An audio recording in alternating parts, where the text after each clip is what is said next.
বিশ্বের উন্নত দেশগুলোতে বাংলাদেশি কর্মীদের জন্য ব্যাপক কর্মসংস্থানের সুযোগ সৃষ্টির উদ্যোগ নিয়েছে অন্তর্বর্তী সরকার।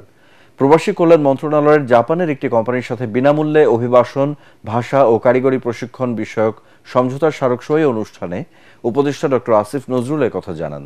এ সময় তিনি বলেন, এই চুক্তির আওতায় বিনা খরচে বাংলাদেশি কর্মীদের জাপানে কর্মসংস্থানের ব্যবস্থা করা হবে। Care giver, industrial packaging, plastic moulding, rod binding ও অটোমোবাইল মেকানিক ট্রেডে জাপানি এই কোম্পানি বাংলাদেশি কর্মীদের প্রশিক্ষণ দেবে। উন্নত বিশ্বে এবং পৃথিবীর অন্যান্য দেশে দক্ষ শ্রমশক্তি প্রেরণের দিকে যে আমরা জোর দিয়েছি, আজকে এমইউ স্বাক্ষর করার কারণে সেটার ক্ষেত্রে একটা নতুন অধ্যায়ের সূচনা হলো। জাপান আমাদের যারা অভিবাসনের কর্মী আছেন তাদের জন্য খুবই ফেভারিট একটা ডেস্টিনেশন কান্ট্রি। আপনারা সবাই জানেন জাপানে যে কর্মসংস্থান বৃদ্ধি পাবে, এটাই আমাদের জন্য আজকে অত্যন্ত আনন্দের একটা দিন।